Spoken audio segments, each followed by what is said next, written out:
Good morning. This is the real news, and I want to talk about rape in Sweden and a mosque in Australia. Now, the moderate party in Sweden, it's sort of right-wing, they are suggesting that the minimum sentence for rape should be increased from 2 years to 3. That's right. And the social warriors in Sweden, they react, and one of them is the Secretary General of the Lawyers Society.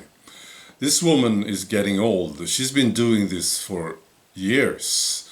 Whenever somebody is suggesting punishment for criminals, she has been there to defend the criminals. Yes.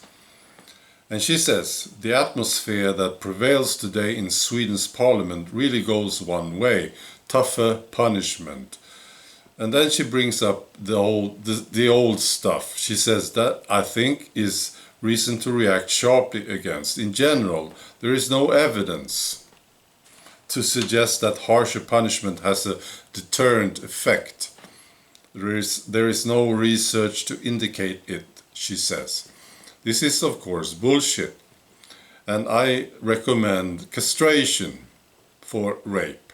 Yeah, that will have a deterrent effect, I promise you. Yeah. But there is a reaction from the moderate party, and this shows you that there are actually some sane politicians in Sweden. This is Johan Forsell. He's the moderate party legal spokesperson. He says, a few people commit the majority of serious crimes. If they are locked up or deported, fewer women will be raped. To deny this with emotional outbursts and unscientific cries does women no favor.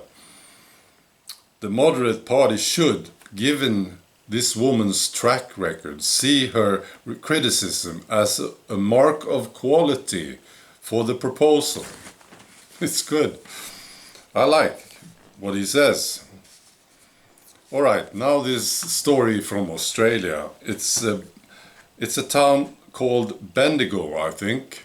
I don't know where it is, but it is in Australia.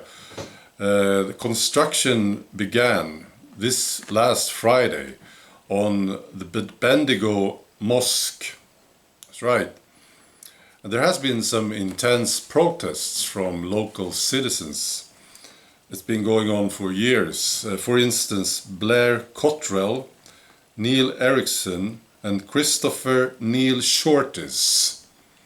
They were charged in 2015 after they made a video protesting the construction of Bendigo Mosque, in which they beheaded a dummy with a toy sword and spilt fake blood on the footpath. Now, so what do the police say about this? Well, there is a comment here from Sergeant Gaffey. And here it becomes sort of interesting, I think. This is what this guy said. He says, the public demonstrations of the past 5 years did not reflect what locals thought of the project. He said the Bendigo Islamic Community Center and the local council had worked hard to educate the community about Islam. He said local police officers had undertaken extra training on how to spot religious and racially motivated crime, and were given courses on understanding Islam. He says, we are urging the community to report any prejudice-motivated crime and appropriate action will be taken. So, seems that they have resources to do this, and they will patrol the construction. They will. There will be extra patrolling in the area. He says there should be some in Bendigo who wouldn't support the project, but that kind of public protesting was something locals were uneasy with. Really? Okay.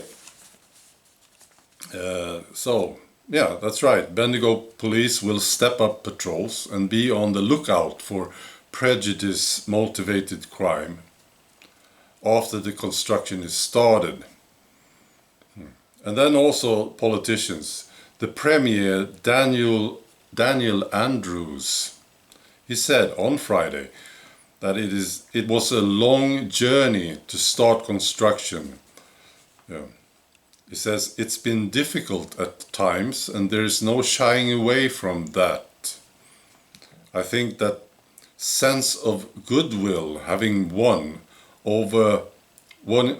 out over some pretty dark views means we're in a pretty good place and we should be very proud. He says bigotry is not an acceptable form of protest. Ignorance is no excuse when it comes to these things, he said. Right. And finally, I want to mention this. There is a free Tommy Robinson rally on August 3rd on Oxford Street, London, at 12 p.m. All right? The 3rd of August, 12 p.m. Oxford Street. All right. Now be good. Bye.